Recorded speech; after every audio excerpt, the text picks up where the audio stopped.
Hallelujah, praise the Lord. प्रभु की स्तुति करते हैं, प्रभु की महिमा करते। प्रभु ने एक बार फिर से हम सबको इकट्ठा होने का मौका दिया और आज की शाम मैंने आपको पहले बता दिया था, सब्जेक्ट हमारा है शारीरिक व्यवस्था से आत्मिक व्यवस्था की ओर, या शारीरिक अभिलाषाओं से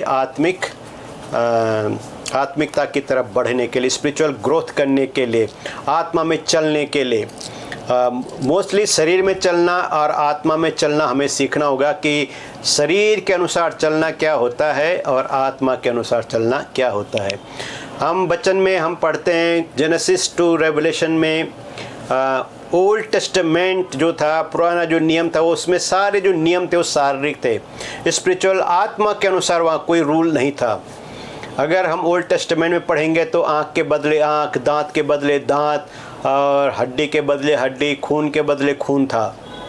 न्यू टेस्टामेंट के अंदर प्रभु कहता है कि तुमने सुना है कि दांत के बदले दांत और आँख के बदले आँख, पर मेरा कहना है कि बुराई का सामना करो, बुराई का सामना ना करो।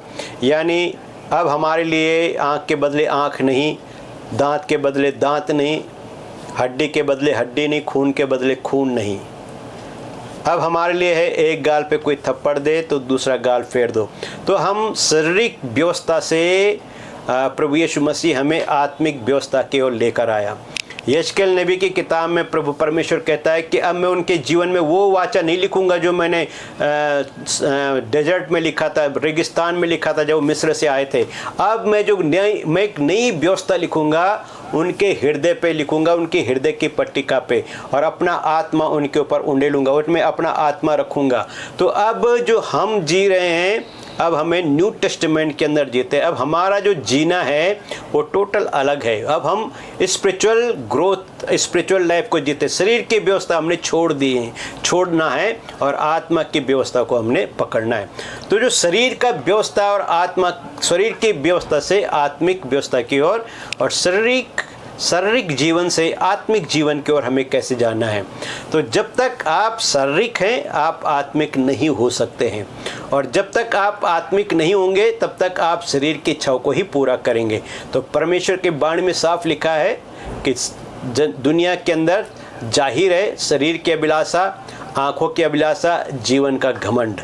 तो ये दुनिया के अंदर जो तीन चीज़ें हैं, बोला जो इन तीनों में है वो परमेश्वर के प्रेम में बना नहीं रह सकता।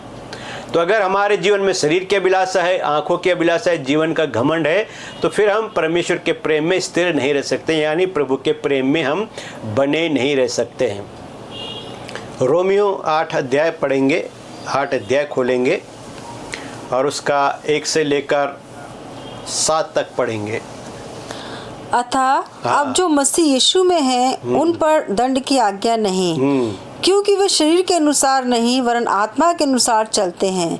क्योंकि जीवन की आत्मा की व्यवस्था ने मसीह यीशु में मुझे पाप की और मृत्यु की व्यवस्था से स्वतंत्र कर दिया। क्योंकि जो काम व्यवस्था शरीर के कारण दुर्बल होकर ना कर सकी, उसको परमेश्वर ने किया, अर्थात अपने ही पुत्र को पाप में शरीर की समानता में और पाप बलि होने के लिए भेजकर शरीर में पाप पर दंड की आज्ञा दी। इसीलिए कि व्यवस्था की विधि हमें जो शरीर के अनुसार नहीं वरन आत्मा के अनुसार चलते हैं पूरी की जाए। क्योंकि शारीरिक व्यक्ति शरीर की बातों पर मन लगाते हैं, परंतु आध्यात्मिक आत्मा की बातों पर मन लगाते हैं। शरीर पर मन लगाना तो मृत्यु है, परंतु आत्मा पर मन लगाना जीवन और शांति है। क्योंकि शरीर पर मन लगाना तो परमेश्वर से बैर रखना है, क्योंकि ना तो परमेश्वर की व्यवस्था के अधीन है और ना हो सकता है। बस, आमीन, हालेलुया। अब हम यहाँ पे सबसे पहला वचन पढ़ते हैं, अतः जो अब मसीह यीशु में है उन पर दंड की आज्ञा नहीं है। कौन? जो मसीह यीशु में हैं उन पर दंड की आज्ञा नहीं। कौन है मसीह यीशु में? जो शरीर के अनुसार नहीं परंतु आत्मा के अनुसार चलते हैं। तो हम मसीह परिवार में पैदा हुए तो इसका मतलब नहीं कि हम क्रिश्चियन बन गए। हम क्रिश्चियन तब बनेंगे, मसीह हम तब बनेंगे जब हम नया जन्म पाएंगे। यानी जब तक हम बॉर्न अगेन नहीं होंगे, हम नया जन्म पाया व्यक्ति नहीं बनेंगे, तब तक हम अपने आप को क्रिश्चियन नहीं कह सकते हैं। तो यहाँ पे परमेश्वर का वाणी में लिखा है कि अब जो मसीह यीशु में हैं उन पर दंड की आज्ञा नहीं है। क्यों नहीं है? क्योंकि वे शरीर के अनुसार नहीं परंतु आत्मा के अनुसार चलते हैं। अब शरीर के अनुसार चलने का क्या मतलब है? अब शरीर के अनुसार चलने का मतलब आत्मा की इच्छाओं को बुझा देना और शरीर की इच्छाओं को पूरा करना। जैसे हम ओल्ड टेस्टामेंट में पढ़ते हैं कि दांत के बदले दांत। अगर किसी ने आपका दांत तोड़ दिया तो आपको भी उसका दांत तोड़ना पड़ेगा। बदले की वहाँ भावना थी कि मतलब खून का बदला खून से देना है। आपका घर में किसी का मर्डर किसी ने कर दिया तो जिसने किया उसको पकड़ो और मार डालो, है ना। और किसी ने आपका हाथ तोड़ दिया तो उसका हाथ तोड़ दो, हाथ के बदले हाथ, टांग के बदले टांग, मतलब जो उसने नुकसान किया उसका सेम नुकसान करो। तो शरीर का जो व्यवस्था है वो प्रतिरोध है, वो विरोध करना, उसका बदला लेना है। न्यू टेस्टामेंट और ओल्ड टेस्टामेंट में प्रभु ने पहले कहा कि बदला लेना मेरा काम है, पलटा लेना मेरा काम है, तुम परमेश्वर के प्रकोप को मौका दो। तो न्यू टेस्टामेंट के अंदर जब हम आते हैं तो हमने देखा कि यहाँ वो कहता है कि उन पर दंड की आज्ञा नहीं जो शरीर के अनुसार नहीं चलते पर आत्मा के अनुसार चलते हैं। अब शरीर पे हमने देख लिया कि शरीर के अनुसार चलना क्या है। किसी ने मुझे गाली दी, बदले में मैंने भी गाली दे दी। किसी ने मुझे एक मुक्का मारा, बदले में मैंने भी 1-2 मार दिए। अगर मैं उसको प्रत्युत्तर करता हूँ, उसको मारता हूँ, उसको गाली देता हूँ, बदले में जो उसने किया मैं सेम चीज़ उसको रिपीट करता हूँ, वापस करता हूँ, तो इसका मतलब मैं शरीर में चल रहा हूँ। जैसे हम अन्य जातियों को देखते हैं, जब वो भजन कीर्तन करने जाते हैं तो आगे के लोग जो बैठे होते हैं वो गा रहे, वो बजा रहे होते हैं, पर पीछे के लोग चुगलियाँ कर रहे होते हैं, एक दूसरे के कपड़ों के बारे में, एक दूसरे की चीज़ों के बारे में वो बातचीत कर रहे होते हैं। तो वो हमेशा हम देखते हैं कि उन लोगों का जो स्पिरिचुअल लाइफ वो टोटल संसारिक। जब आप पार्कों में देखो, कहीं भी देखो, 2 लेडीज़ मिलती हैं तो उनकी आपस में जो बातें होती है वो थर्ड पार्टी के बारे में बात करते हैं, निंदा चुगलियाँ कर रही होती हैं। तो जो शारीरिक लोग हैं वो हमेशा थर्ड पार्टी के बारे में बात करेंगे, अपने आप को अच्छा बताने की कोशिश करेंगे, दूसरों को गलत बताने की कोशिश करेंगे।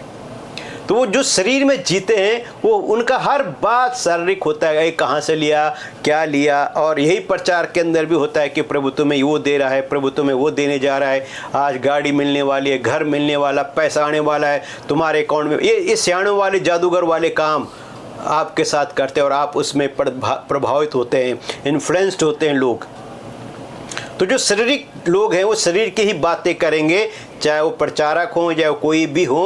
वो आप मोटिवेशनल प्रीचर को देख लो, वो हमेशा आपको पैसे के ऊपर फंसा के रखेंगे कि कैसे पैसा कैसे कमाया जाता है, पैसा किस तरह से बनाया जाता है, कैसे परमेश्वर आपको पैसों के द्वारा ब्लेस कर सकता है। पर जो सच है उसको आपको बताएंगे नहीं, हाफ ट्रूथ आपको बताएंगे, अर्ध सत्य आपके सामने। और अर्ध सत्य पूर्ण झूठ से ज़्यादा खतरनाक है, झूठ से ज़्यादा खतरनाक अर्ध सत्य है। तो बाइबल के अनुसार परमेश्वर की वाणी में लिखा, अब जो मसीह यीशु में है उन पर दंड की आज्ञा नहीं, क्योंकि उस शरीर के अनुसार नहीं चलते परंतु आत्मा के अनुसार चलते हैं। अब शरीर के अनुसार चलना मैंने आपको बता दिया, आँख के बदले आँख, दांत के बदले दांत, यानी अपना बदला लेना। लेकिन आत्मा के अनुसार चलने का मतलब है आप जो व्यक्ति आपके विरुद्ध में है उसके लिए आप प्रार्थना करें, आप उसके आशीष का कारण बने, आप उसे ब्लेस करें और उसके बुरे वक्त में आप उसके काम आएँ। तो मैं अपने जीवन से भी मैंने देखा कि जब से मैं प्रभु में आया, बहुत लोगों ने मेरे विरुद्ध में काम किया, मेरे को हर्ट किया, बहुत सी बातें हुई, है ना। बहुत से मेरे प्रियजन थे, मेरे भाई लोग थे जिन्होंने कुछ मिसबिहेविंग किया। पर जब समय आया मैं उस समय का इंतज़ार किया कि मैं उनको उनकी बुराई का बदला भलाई से लौटाऊं। और जब मैंने उनकी बुराई का बदला भलाई से लौटाया तो उन्होंने खुद भी सबक सीखा और आशीष भी पाई। तो अगर मैं उनसे बदला लेता कि उसने मेरे साथ किया मैं भी करूँगा, तो फिर मैं आत्मिक रहा नहीं, फिर मैं शारीरिक हूँ। परंतु मैं उसकी बुराई का बदला जब भलाई से दूंगा तो इसका मतलब मैं आत्मा में चल रहा हूँ। पर अगर मैं उसकी बुराई का बदला दुगना बुराई से दूंगा, उसको गिरने का इंतज़ार करूँगा, उसका नाश होने का इंतज़ार करूँगा, तो फिर मैं शारीरिक ही हूँ। मुझ में आत्मा, मेरे जीवन में आत्मा काम नहीं कर रहा है, पर मैं बुराई का बदला भलाई से दे रहा हूँ, इसका मतलब आत्मा मेरे जीवन में काम कर रहा है। तो आत्मा में जीना और शरीर में जीना बिल्कुल अलग अलग बातें हैं। इसलिए पौलुस गलातियों में कहता है 5 अध्याय में कि शरीर आत्मा के विरुद्ध में और आत्मा शरीर के विरुद्ध में लड़ता रहता है। ये कभी एक साथ नहीं हो सकते हैं, ये एक दूसरे के विरुद्ध लड़ते रहते हैं। और यही पौलुस कहता है कि मैं अपने आत्मा में अलग व्यवस्था को पाता हूँ और अपने शरीर में अलग व्यवस्था को पाता हूँ, और जो मैं करना चाहता हूँ उसे मैं कर नहीं पाता हूँ, और जो मैं करना नहीं चाहता वो मुझसे हो जाता है। तो शरीर आपसे वो काम कराना चाहता है जो परमेश्वर के सिद्धांतों के खिलाफ, परमेश्वर की व्यवस्था के खिलाफ है। इसलिए जो ओल्ड टेस्टामेंट था वो शारीरिक बनाया गया ताकि आप लोग अपने आप को डिसिप्लिन कर सको। पर न्यू टेस्टामेंट के अंदर प्रभु यीशु मसीह ने हमारे लिए उस सारे सिस्टम को चेंज कर दिया। दूसरे वचन में वो कहता है, दूसरा वचन पढ़ेंगे रोमियो 8:2, क्योंकि जीवन की आत्मा की व्यवस्था ने मसीह यीशु में मुझे पाप की और मृत्यु की व्यवस्था से स्वतंत्र कर दिया। हाँ, जीवन की आत्मा की व्यवस्था ने मुझे मसीह यीशु में पाप और मृत्यु की व्यवस्था से स्वतंत्र कर दिया। क्या लिखा है? जीवन की आत्मा की व्यवस्था ने। अब जीवन की आत्मा की व्यवस्था क्या है और शरीर की व्यवस्था क्या है?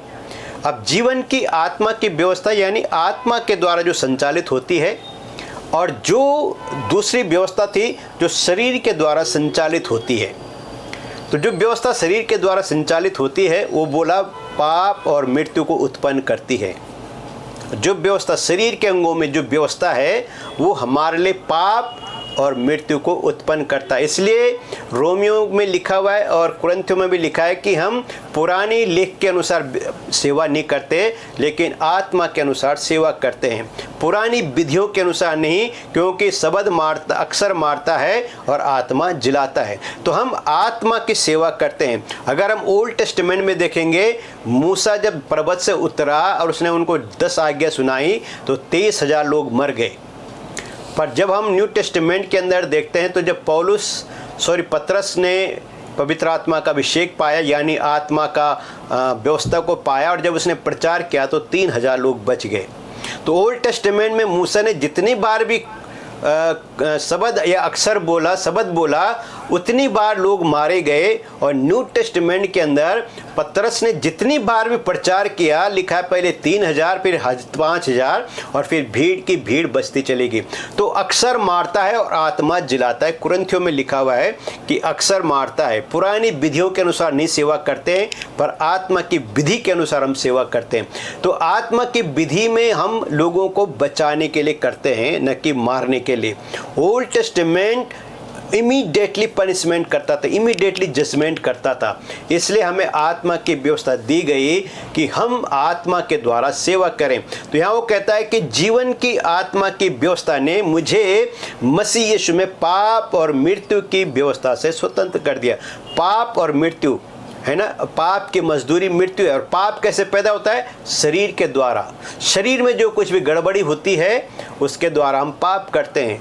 और पाप, अगर हम याकूब पहली पत्री पढ़ेंगे तो वहाँ लिखा है कि अभिलाषा ने हम अपनी अभिलाषा में फंसकर परीक्षा में फंसते हैं। और जब अभिलाषा गर्भवती होती है वो पाप को जनती है और पाप मृत्यु को उत्पन्न करता है। तो हम बाइबल में एक साफ देखते हैं कि अभिलाषा कहाँ है? शरीर के अंदर है। शरीर की अभिलाषा है, आंखों की अभिलाषा है। ये अभिलाषा को जब हम मौका देते हैं तो ये एक गर्भवती होती है, और जब एक गर्भवती होती है तो ये अभिलाषाएं पाप को जन्म देती हैं। और जब पाप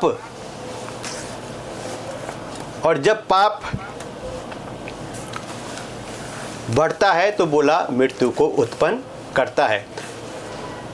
तो हमें समझना है कि पाप और मृत्यु की व्यवस्था क्या है। जीवन की व्यवस्था आपको इस पाप और मृत्यु की व्यवस्था से स्वतंत्र करती है। तीसरा वचन पढ़ेंगे। क्योंकि जो काम व्यवस्था शरीर के कारण दुर्बल होकर ना कर सकी उसको परमेश्वर ने किया। हाँ। अर्थात अपने ही पुत्र को पाप में शरीर की समानता में और पाप बलि होने के लिए भेजकर शरीर में पाप पर दंड की आज्ञा दी। हाँ, अब वहाँ लिखा है कि जो व्यवस्था शरीर दुर्बल होने के कारण पूरा न कर सकी, यानी ये शरीर भी दुर्बल था। और इब्रानियों की किताब में लिखा है कि वो जो पुरानी व्यवस्था थी वो जर्जर होने पर थी, ख़त्म होने पर थी, यानी न्यूलिफाइड होने पे थी। अब वो जो व्यवस्था हमारे लिए दी गई शरीर के कमज़ोर होने के कारण वो काम न कर सकी। और यीशु मसीह ने भी कहा कि आत्मा तो तैयार है पर शरीर दुर्बल है। शरीर हमेशा धोखा देता है, हमारी आंखें धोखा देती है, हमारी ज़बान धोखा देती है। तो शरीर के अंग भी धोखेबाज हैं और पूरा शरीर सबसे पहले आप ही को डिसीव करता है। तो कहता है कि ये शरीर जो दुर्बल होकर न कर सकी, व्यवस्था इस शरीर को दुर्बल होने के कारण जो काम न कर सकी, कहता है उसे परमेश्वर ने किया, अर्थात यीशु मसीह को पाप में शरीर में इस दुनिया में भेजकर उस शरीर में पाप पर दंड की आज्ञा दी। अब आपको ये बताना जरूरी है कि यीशु मसीह का जो शरीर था वो पाप में जरूर था, पर यीशु मसीह ने उस शरीर के द्वारा कभी पाप नहीं किया। वो सिनफुल बॉडी थी पर सिनलेस आदमी था। उस बॉडी के अंदर जो था यीशु मसीह वो सिनलेस था, यानी वो पाप रहित था। शरीर पाप में था, लेकिन उस शरीर के अंदर जो व्यक्ति रह रहा था यानी यीशु मसीह वो पाप रहित था। इसलिए उस शरीर के ऊपर दंड की आज्ञा दी, उस शरीर के ऊपर दंड की आज्ञा दी ताकि वो व्यवस्था की वो सारी विधियाँ हमें पूरी की जाए। तो यीशु मसीह का जो आखिरी शब्द था क्रूस के ऊपर था वो था इस फिनिश्ड, यानी पूरा हुआ। तो वो जो हमारा शरीर दुर्बल होने के कारण न कर सका, वो व्यवस्था जो हमारे शरीर दुर्बल होने के कारण न कर सका, वो परमेश्वर ने यीशु मसीह के द्वारा पूरा कर दिया। यानी कलवरी क्रूस के ऊपर जो यीशु मसीह ने कहा पूरा हुआ, वो यही शब्द था, वो यही व्यवस्था थी जो यीशु मसीह ने उसको अपने ऊपर लेकर कंप्लीट कर दिया। और वहाँ ओल्ड टेस्टामेंट कंप्लीटली न्यूलिफाइड हो गया, मतलब वो कंप्लीट हो गया। इसलिए यीशु मसीह ने कहा मैं व्यवस्था को नाश करने नहीं परंतु उसे पूरा करने आया हूँ। तो जब यीशु मसीह ने उस व्यवस्था को, शरीर के व्यवस्था को पूरा कर दिया, यानी उस व्यवस्था के अंदर जितने भी दंड थे, दांत के बदले दांत, आँख के बदले आँख, हड्डियों के बदले हड्डी, खून के बदले खून, जो भी शरीर की व्यवस्था थी, शरीर को दंड देने की जो भी आज्ञा वहाँ थी, वो सब के सब यीशु मसीह ने अपने ऊपर ले ली। वो कोड़ों की मार, वो लहू की धार, वो कीलों से ठोका जाना, उसको ताने मारे जाने, उसको उपहास उड़ाया जाना, वो कंप्लीट ट्रॉमा जो इस शरीर के ऊपर आना था, वो यीशु मसीह ने उस व्यवस्था का न पालन करने वाले के ऊपर जो दंड आना था, वो सारा यीशु मसीह ने ले लिया। और जब ले लिया तो उसने कहा पूरा हुआ, और ऊंचे शब्द से अपने प्राण त्याग दिए। तो हम देखते हैं कि वहाँ वो कंप्लीट हो गया। अब जब वहाँ वो कंप्लीट हो गया तो अब हमारे लिए क्या है, आगे पढ़ेंगे। इसीलिए कि व्यवस्था की विधि हम में जो शरीर के अनुसार नहीं वरन आत्मा के अनुसार चलते हैं पूरी की जाए। अब वो लिखा है कि वो व्यवस्था की सारी विधियाँ जो शरीर के अनुसार नहीं परंतु आत्मा के अनुसार चलती हैं वो पूरी की जाए। तो अब हम क्या हैं, उस आत्मा के अनुसार जी रहे हैं जिसने वो सारी व्यवस्था को कंप्लीट कर दिया। और सारी व्यवस्था का सार है प्रेम, और लिखा है कि जो प्रेम है वो सारी व्यवस्था को कंप्लीट कर लेता है। जो प्रेम में चलता है उसने सारी व्यवस्था को कंप्लीट कर लिया। अब यही आपके लिए आज्ञा है। न्यू टेस्टामेंट के अंदर यीशु मसीह का जो सबसे बड़ी आज्ञा है, वो आज्ञा ये है, एक दूसरे से प्रेम करो, एक दूसरे के अपराधों को क्षमा करो, जैसे मैंने तुम्हारे अपराध क्षमा किए तुम भी करो। तो अब न्यू टेस्टामेंट के अंदर हमें लिखा है कि जो अपने भाई से नफरत करता है वो हत्यारा है, और एक हत्यारे में अनंत जीवन नहीं रहता। तो हम ओल्ड टेस्टामेंट के उस व्यवस्था से छुड़ाए गए हैं। व्यवस्था के श्राप से दाम देकर, मोल देकर परमेश्वर ने हमें छुड़ा दिया है। अब हम न्यू टेस्टामेंट के अंडर में, यानी अब हम अनुग्रह के अंडर में। इसलिए पौलुस कहता है कि अब हम शरीर के अनुसार नहीं परंतु व्यस्त अनुग्रह के अनुसार हम जीते हैं। अब हमारे ऊपर अनुग्रह है। तो इसलिए वो कहता है कि वो व्यवस्था की सारी विधियाँ वो शरीर के अनुसार नहीं परंतु जो आत्मा के अनुसार चलते हैं उनमें वो पूरी की जाए। यानी जो अपना बदला नहीं लेते, शरीर के अनुसार नहीं चलते, शरीर के अनुसार रिस्पॉन्स नहीं करते हैं, वो उनमें पूरी कर दी जाए। अगला वचन पढ़ेंगे। क्योंकि हाँ। शारीरिक व्यक्ति शरीर की बातों पर मन लगाते हैं, परंतु आध्यात्मिक आत्मा की बातों पर मन लगाते हैं। अब आपका मन, मैंने कई बार मन के बारे में भी प्रचार किया, जैसे कुलुस्सियों 3 अध्याय में लिखा है कि स्वर्गीय वस्तुओं की खोज में रहो, अपना मन स्वर्गीय वस्तुओं की ओर लगाओ। और यही बात प्रभु ने कहा कि जहाँ तेरा धन होगा वहाँ तेरा मन, अपना धन स्वर्ग में लगा, स्वर्ग में इन्वेस्ट कर कि तेरा मन वहाँ लगा रहे। और पौलुस हमें कहता है कि तुम्हारा मन संसारिक वस्तुओं के ऊपर नहीं परंतु आत्मिक यानी स्वर्ग में जो विराजमान है यीशु मसीह वहाँ लगा रहे, तुम्हारा मन स्वर्गीय वस्तुओं की ओर लगा रहे। अब जो संसारिक लोग हैं उनका मन यहीं लगा रहता है। मैं कहीं पे प्रचार कर रहा था रिजरेक्शन के बारे में कि हम चले जाएंगे, तो प्रभु का आगमन बहुत नज़दीक है। तो एक पासवान वहाँ बैठे हुए थे, उन्होंने कहा पास्टर जी मैंने अभी अभी नया फ्रिज लिया, एसी लिया, ये सब लिया, अगर प्रभु आ जाएगा तो फिर ये किस काम का।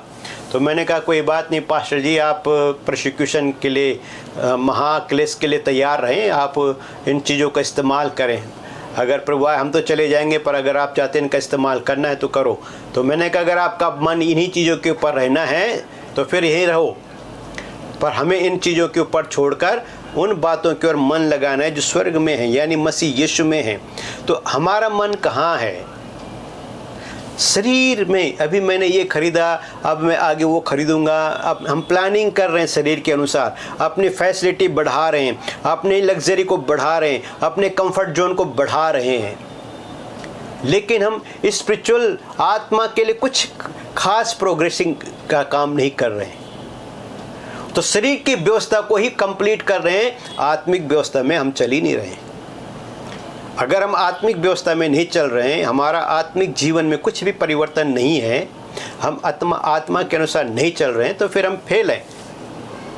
तो कहता है शारीरिक व्यक्ति शरीर की बातों पर मन लगाते हैं, आत्मिक व्यक्ति आत्मिक बातों पर मन लगाते हैं, है ना। जब हम प्रभु में नहीं थे तो जब मैं हॉस्टल में रहता तो सारे लड़के इकट्ठा होते थे और गंदे गंदे जोक्स मारते थे, देवी देवताओं के बारे में, हर चीज़ के बारे में गंदे जो, और हम बड़े ज़ोर से हंसते थे, इंजॉय करते थे, और हर रोज़ शाम को 10 बजे का इंतज़ार करते थे कभी सब इकट्ठा होंगे फिर हम बातचीत करेंगे, क्योंकि हम शारीरिक थे, उसमें हमें मज़ा आता था। पर कुछ साल बाद जब मैं प्रभु में आया तो जिस कंपनी में मैं काम करता था, मेरी जगह एक बंदा सुमित सहगल करके उनको अपॉइंट किया गया था और मैं ही उस बंदे को अपनी जगह रिप्लेस करके गया था। तो उस बंदे ने मुझे अपने घर पे पार्टी पे बुलाया, कहता है मैं आपको पार्टी देना चाहता हूँ, तो मैं अपने कुछ मित्रों को भी बुलाना चाहता हूँ। तो एक अच्छा इंजीनियर था, तो उसने अपने घर में उन सबको बुलाया था। तो वो सब लोग, आप जानते हैं जवान लोग जब मिलते हैं तो उनकी बातें किस तरह की होती है, बहुत ज़्यादा गंद बक रहे थे, वो बहुत ही बाहियात बातें वो कर रहे थे। तो कुछ देर तक मैं बैठा रहा, सुनता रहा, और फिर उसने उनको इंट्रोड्यूस किया कि वो व्यक्ति हैं जिनको मैंने आपको सुधारने के लिए बुलाया, ये हमारे बीच में आज प्रवचन बोलेंगे। जब उन्होंने बात सुनी तो वो बहुत हैरान हुए। फिर मैंने उनको परमेश्वर के वचन से बातचीत करना शुरू किया, एजुकेशन के बारे में, ग्रेजुएशन के बारे में, ग्रेजुएट कौन होता है, एजुकेटेड कौन होता है। और वो सारे बंदे बड़े शर्मिंदा हुए और उन्होंने कहा कि सर आज के बाद हम कभी इस तरह की गाली गलौज या इस तरह के गंदे जेस्चर नहीं करेंगे। अब वो संसारिक लोग हैं, उनको उसी बात में आनंद आता है, ये तूने कहाँ से लिया, ये गाड़ी कहाँ से ली, ये फ़ोन कहाँ से लिया। हम अपने आप को दुनिया के अंदर फंसाते चले जा रहे हैं, हमारा चीज़ संसारिक वस्तुओं के ऊपर लगा हुआ है। भजन संहिता 119 में वो कहता है कि हे परमेश्वर मेरी आँखों को व्यर्थ वस्तुओं से फेर दे। पर हमारी आंखें व्यर्थ वस्तुओं को ढूंढ रही, कोई मोबाइल फ़ोन ढूंढ रहा है, कोई गैजेट ढूंढ रहा है, कोई कुछ ढूंढ रहा है, कोई दुनियावी चीज़ों को ढूंढने में लगे। कब हम यहोवा को ढूंढेंगे? अब जो आत्मिक व्यक्ति हैं वो आत्मिक बातों को ढूंढते हैं। वो बुराई में भी भलाई को ढूंढते हैं, वो निगेटिविटी में भी पॉजिटिविटी को ढूंढते हैं, वो हमेशा दूसरों के लाभ को ढूंढते हैं कि दूसरे का भला कैसे किया जाए। वो हमेशा बुराई में भलाई को ढूंढते हैं, वो कठिनाई में रास्ता ढूंढ लेते हैं। जो आत्मिक लोग होते हैं उनके पास सबसे बेस्ट सॉल्यूशन होते हैं और वो कभी फंसते नहीं, लफड़ों में फंसते नहीं। इसलिए प्रभु कहता है तुम दुनियावी उलझनों में न फंसाओ अपने आप को। इसलिए इब्रानियों 12 में कहता है कि हर प्रकार के उलझाने वाले पापों से दूर रहो। हर एक उस वस्तु से उलझाने वाली वस्तु, रोकने वाली वस्तु और उलझाने वाले पाप से दूर रहो। ये उलझाने वाली पाप और रोकने वाली वस्तु ये दुनियावी चीज़ें हैं जो हमें रोकती हैं आत्मा में बढ़ने से। अगर हम शारीरिक इच्छाओं को पूरा कर रहे हैं, शारीरिक क्रियाओं को पूरा कर रहे हैं, तो हम स्पिरिचुअल नहीं हो सकते। तो जो संसारिक लोग होते हैं वो हमेशा संसार की बातें करते हैं, उनकी बातें पॉलिटिक्स से भरी होती है, उनकी बातें निंदा, चुगलियाँ, आलोचनाओं से भरी होती हैं। वो प्रभु के बारे में बात ही नहीं कर सकते। स्पिरिचुअल ग्रोथ के बारे में वो दूसरों की कमियां घटियां गिनाएंगे, पर खुद के बारे में कभी भी अपनी कमी घटियां दूसरों को नहीं बताएंगे। वो हमेशा दूसरों की कमियां घटी बताएंगे, अपनी नहीं बताएंगे। पर जो स्पिरिचुअल लोग होते हैं वो अपनी कमियों के ऊपर फोकस करते हैं, वो अपने ऊपर अपनी कमी घटियों को फोकस करके उनको सही करते हैं, वो अपने जीवन को संवारते हैं, वो अपने स्पिरिचुअल कैरेक्टर को बिल्डअप करते हैं, वो मसीह यीशु के डील डॉल और उसकी पहचान में आगे बढ़ते चले जाते हैं।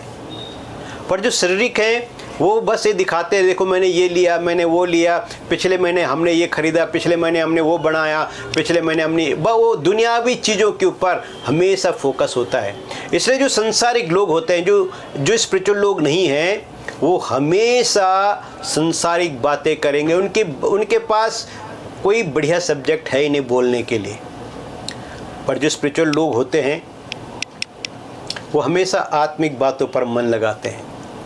उनका सब्जेक्ट हमेशा परमेश्वर का वचन होता है, अपनी ग्रोथ होता है, कैसे मैं प्रभु में आगे बढ़ूं, कैसे मैं अपनी कमियों को दूर करूं, किस तरह से मैं अपनी कमी घटियों से आज़ाद हूं, इस शरीर के व्यवस्था से दूर होकर कैसे मैं आत्मिक व्यवस्था को पूरा करूं।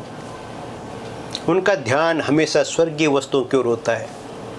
जैसे याकूब के बारे में मैंने आपको पढ़ाया था कि याकूब का ध्यान फादर बिजनेस पे था, इसाक का ध्यान फादर बिजनेस की जगह एक नया बिजनेस सेटअप करना था। वो दुनियावी बातों में उलझा रहा। याकूब और दोनों वो जुड़वा थे, है ना, और वो 2 हित्ती औरतों को अपने घर में लेकर आया, क्योंकि दुनियावी बातों में मस्त था, शारीरिक बातों में मस्त था।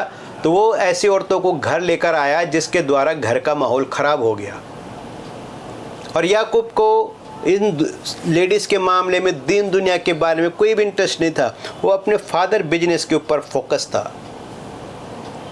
इसलिए यीशु मसीह ने भी कहा कि मैं अपने फादर के बिजनेस में हूँ, मैं अपने पिता के व्यवसाय में, मैं अपने पिता की छपोरे, I am in my father business. तो आज हम फादर के बिजनेस को छोड़ के दूसरे बिजनेस में घुस जाते हैं। मैं ये नहीं कहता आपको काम धाम नहीं करना चाहिए, रोजी रोटी के लिए आपको काम, वो काम अलग बात है, पर शरीर के अनुसार नहीं चलना। आत्मा में, उस दुनिया में भी रहकर, इस अंधकार की दुनिया में भी रह के आपको ज्योति के समान चमकना है। हम इस अंधकार की दुनिया से दूर नहीं हो सकते हैं, इसी दुनिया में हमें ज्योति के समान चमक। ये दुनिया अंधकार में है, ये दुनिया अंधकार के बस में है, और इस अंधकार की दुनिया में हमें ज्योति बनकर चमकना है। अगर हमारे ज्योति से दूसरा आदमी प्रकाशित ही नहीं हो रहा तो किस बात के मसीह हम? कोई हमारी बात से इन्फ्लुएंस नहीं हो रहा है, कोई हमारी बात से प्रभावित नहीं हो रहा है, तो हम किस बात के मसीह? हमारा प्रचार किस बात का? दुनियावी चीज़ों के ऊपर। हम लोगों को मसीह के डील डोल में लेने के लिए, ढालने के लिए आए हैं। मैं मसीह के डील डोल में ढलने के लिए आया हूँ, और साथ में मैं दूसरों को भी उसी के डील डोल में लेकर जाऊंगा, उसके चरित्र में ढालूंगा, उसके कैरेक्टर में उनको बिल्डअप करूंगा, उनको परमेश्वर के कैरेक्टर में बढ़ाऊंगा। कैरेक्टर निर्माण, चरित्र निर्माण परमेश्वर के वचन के द्वारा होता है। दुनियावी शिक्षा के द्वारा कोई चरित्र निर्माण होता है। दुनिया की जो शिक्षा थी, जो दुनिया से मैंने शिक्षा पाई, वो रोटी कमाने के लिए था, पैसा कमाने के लिए था। उससे पैसा कमाया जा सकता है, और पैसा कमा के आदमी बिगड़ता है, बनता आज तक मैंने देखा नहीं। वो चरित्रहीन हो जाते हैं, वो अय्यास हो जाते हैं।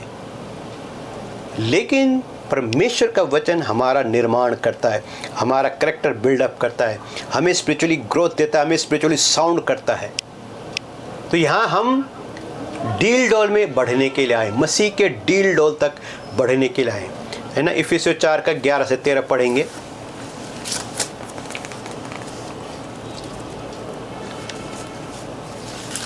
इफिसियों 4 अध्याय उसका 11 से 13। उसने कुछ को प्रेरित नियुक्त करके और कुछ को भविष्यवक्ता नियुक्त करके और कुछ को सुसमाचार सुनाने वाले नियुक्त करके और कुछ को रखवाले और उपदेशक नियुक्त करके दे दिया, जिससे पवित्र लोग सिद्ध हो जाएं और सेवा का काम किया जाए और मसीह की देह उन्नति पाए, जब तक कि हम सब के सब विश्वास और परमेश्वर के पुत्र की पहचान में एक ना हो जाएं और एक सिद्ध मनुष्य ना बन जाए और मसीह के पूरे डील डोल तक ना बढ़ जाएं। मसीह के पूरे डील डोल तक न बढ़ जाए। इसलिए कहता है परमेश्वर ने कुछ लोगों को अपोस्टल नियुक्त किया है, कुछ को प्रोफेट नियुक्त किया है, किसी को इवेंजलिस्ट नियुक्त किया है, किसी को पास्टर नियुक्त किया है और किसी को प्रीचर नियुक्त किया है, यानी प्रचारक नियुक्त किया है। किस लिए नियुक्त किया है? कि हम दुनिया के अपने प्रभु के लोगों का मन दुनिया की बातों में लगा दें। अगर अपोस्टल प्रोफेट लोगों को इस तरह की बातें करेंगे कि गाड़ी बंगला पैसा दुनिया दौलत की बातें, प्रभु तुम्हें धन दे रहा है, गाड़ी आ रहा, तुम्हारा पैसा आ रहा है तुम्हारे अकाउंट में, अगर ये बातें करने के लिए अपोस्टल प्रोफेट को बुलाया है तो वो बिब्लिकल नहीं है, वो आत्मिक नहीं है। यहाँ पे लिखा है इनको किस लिए नियुक्त किया गया? परमेश्वर, ताकि मसीह की देह उन्नति पाए। आगे क्या कहता है? नियुक्त करके नियुक्त कर दिया, हाँ, जिससे पवित्र लोग सिद्ध हो हाँ, जाएं, जिससे पवित्र लोग यानी जो यीशु के लहू से धोए गए हैं वो सिद्ध हो जाएं और सेवा का काम किया जाए और सेवा का काम पूरा किया जाए और मसीह की देह उन्नति पाए, और मसीह की देह उन्नति पाए, यानी हर एक विश्वासी उन्नति पाए, जब तक कि हम सब के सब विश्वास और परमेश्वर के जब तक कि हम सब के सब विश्वास और परमेश्वर के पुत्र की पहचान परमेश्वर के पुत्र की पहचान और में एक ना हो जाए, एक न हो जाए। जब तक हम सब के सब परमेश्वर के पुत्र यानी यीशु मसीह की पहचान में एक न हो जाएं और एक सिद्ध मनुष्य ना बन जाए, और एक सिद्ध मनुष्य न बन जाएं और मसीह के पूरे डील डोल तक ना बढ़ जाए, और मसीह के पूरे डील डोल तक न बढ़ जाएं। यहाँ तक हमें जाना है। टारगेट ये है हमारा, डील डोल तक। आगे क्या लिखा है? ताकि हम आगे को बालक ना रहें, हाँ, ताकि आगे को हम बालक ना रहें, जो मनुष्यों की ठग विद्या और चतुराई से उनके भ्रम की युक्तियों के और उपदेश के हर एक झोंके से उछाले और इधर उधर घुमाई जाते हैं। उनकी ठग विद्या, उनके भरमाने वाले उपदेशों में इधर उधर उलझाए जाएं। बड़े खतरनाक शब्द लिखा है, ठग विद्या। तो ये अपोस्टल प्रोफेट और जो भी है आजकल ठग विद्या का ही चाल चलन चल रहा है। लोगों को ठग रहे, तुम्हारे घर में भूत रहता है, धीरे धीरे जाएगा। कभी किसी को बोल दे तुम्हारे घर में किसी ने जादू टोना किया है, अभी जादू टोना किया तो निकालो उसको, भूत है तो निकालो उसको। तुम्हारे पाँव कब तुम्हारे पाँव सलामती को लेकर आएंगे? जिस घर में जाओ सलामती की बात करो, तो जब तुम जिस घर में जाओ अगर उस घर में दुष्ट आत्मा है तो फिर तुम्हारा उस घर में जाना बेकार है। आप जाओ, जिस घर में जाओ भूत आप ही भाग जाएगा। मैंने तो आज तक किसी के घर से कोई भूत नहीं भगाया। मेरे जाते वहाँ से भूत भाग गए, मेरे जाने से पहले भाग गए। उनको पता चल गया कि कोई आ रहा है, मसीह यीशु का बंदा आ रहा है, अब हमारा यहाँ आना खतरे से खाली नहीं है, वो दौड़ जाते हैं। तो हम तो जिस किसी के घर में गए आज तक मुझे महसूस ही नहीं हुआ क्योंकि भूत प्रेत वहाँ बैठा हुआ है, कोई दुष्ट आत्मा वहाँ बैठा हुआ है। हमारे इस घर में आते हैं, हमने कुछ नहीं किया इस घर में। जो भी आता है, पास्टर लोग आते हैं, वो कहते हैं बड़ी शांति है। वो शांति प्रभु का है। और शांति कैसे मिलती है वो आगे वचन में हम पढ़ेंगे। तो वो ठग विद्या में नहीं फंसना हमने। यहाँ डील डोल तक बढ़ना है। हमारा जो टारगेट है आत्मा में यीशु मसीह के डील डोल तक जाना, यानी उसके स्वरूप और उसकी समानता में पूरी तरह से ढल जाना। वापस अब रोमियो में आएंगे 8 अध्याय में, आगे क्या कहता है? शरीर पर मन लगाना तो मृत्यु है, हाँ। परंतु आत्मा पर मन लगाना जीवन और शांति है। जब तक आपका मन आत्मिक बातों पर न लगे तब तक आपको न शांति मिल सकती है न जीवन मिल सकता है। वहां लिखा है कि शरीर पर मन लगाना तो मृत्यु है, पर आत्मा पे मन लगाना जीवन और शांति है। प्रभु ने कहा मैं तुम्हें अपनी शांति दिए जाता और कोई इसे छीन नहीं सकता। जो बातें मैं कहता हूँ वो जीवन है, जो बातें मैं कहता हूँ वही सब कुछ है। अगर हमने उस बातों को छोड़कर शारीरिक बातों के ऊपर मन लगाया तो मृत्यु है। अब हम मृत्यु में बने हुए हैं तो फिर जीवन और शांति कहाँ से है? तो शांति कहाँ है? जीवात्मा और आत्मा। हमने बचपन में सुना था, हमारे जो पूर्वज थे, हमारे दादी दादा हमें कहानियाँ सुनाते थे कि दुनिया के अंदर शांति सुकून का मिलता है जब आत्मा जीवात्मा और जीवात्मा का परमात्मा से मिलन होता है, तब शांति मिलती है। तो मैं उस जीवात्मा और परमात्मा का मिलन के लिए ढूंढ रहा था, कब उस जीवात्मा का मिलन परमात्मा के साथ होगा कि मेरे जीवन में भी वो चैन और शांति आए। और जब मसीह यीशु, जिसने मेरी आत्मा का निर्माण किया, जिसने मुझे अपना आत्मा दिया, मेरे जीवन में जीवन का श्वास फूका, जीवन का आत्मा दिया, वो जब मेरी आत्मा के साथ उसका मिलन हुआ तो शांति मुझे मिल गई, वो तसल्ली, वो रूही सुकून मुझे मिल गया। तो अब मैं शरीर पर मन नहीं लगाता। क्या होगा देखी जाएगी। शरीर ने तो नाश होना ही है, तो इसको नाश होने के लिए छोड़ दो, पर आत्मा को जीवनदायी बनाओ। तुम उन बातों पर मन लगाओ जो आत्मिक बातें हैं, जो आपको परमेश्वर के दृष्टि प्रभु के ऊपर लेकर जाए, जो आपको प्रभु में उन्नत करे, जो प्रभु में आपको शांति दे, शक्ति दे, तसल्ली दे, आपको स्ट्रॉन्ग बनाए। आखिरी वचन पढ़ेंगे। क्योंकि शरीर पर मन लगाना तो परमेश्वर से बैर रखना है। हाँ। क्योंकि ना तो परमेश्वर की व्यवस्था के अधीन है और ना हो सकता है। हाँ। और जो शरीर शारीरिक दशा में है वे परमेश्वर को प्रसन्न नहीं कर सकते। शारीरिक दशा में जो है वो परमेश्वर को कभी प्रसन्न नहीं कर सकते हैं।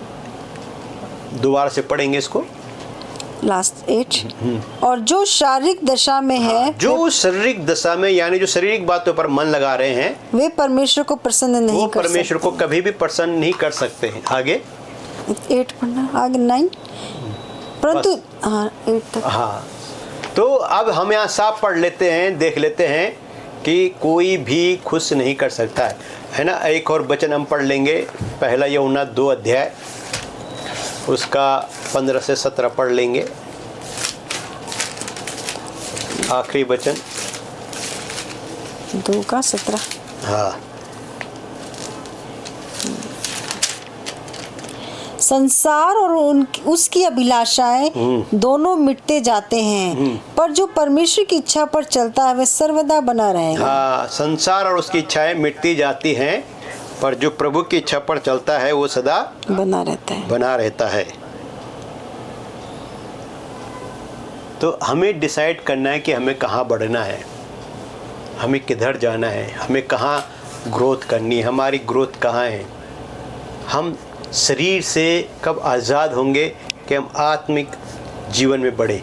शरीर की व्यवस्था को छोड़े, आत्मिक व्यवस्था की ओर चले। शरीर की व्यवस्था आपके लिए मृत्यु को उत्पन्न करती है, पाप को उत्पन्न करती है, और आत्मा की व्यवस्था आपके लिए जीवन और शांति को लेकर आती है। और इसलिए प्रभु ने कहा कि तुम मृत्यु से पार होकर जीवन में प्रवेश कर चुके हो। तो हमें जीवन में जाना है या मृत्यु में जाना है। अगर प्रभु की बातें हमें बनी रहेंगी और हम प्रभु में बने रहेंगे तभी हम फलवंत होंगे, है ना। यूहन्ना 15 अध्याय में साफ लिखा है कि वो कहता है यदि मेरी बातें तुम में और तुम मेरी बातों में बने रहोगे तो तुम फलवंत होंगे। मुझसे अलग होकर तुम कुछ नहीं कर सकते। तो हमें शरीर की व्यवस्था से आज़ाद होकर आत्मिक व्यवस्था की ओर जाना है। शारीरिक जीवन को छोड़कर आत्मिक जीवन में उन्नति करनी है और मसीह के डील डोल तक जाना है, क्योंकि हम आज़ाद पंछी हैं, आज़ाद लोग हैं। मसीह यीशु में हम स्वतंत्र किए गए, स्वतंत्र होने के लिए हमें शरीर के अनुसार, और पौलुस पतरस भी यही कहता है कि बाकी का जो जीवन है, जो तुमने पहले बिताना था, मौज मस्ती रंग रेलियाँ जो कर लियो, कहता वो काफ़ी था। कहता अब बाकी का जो जीवन है ना, उससे आप प्रभु में बिताओ, प्रभु के चरणों में बिताओ, प्रभु के वचन में बिताओ, प्रभु के कामों में बिताओ। आओ हम प्रार्थना करें।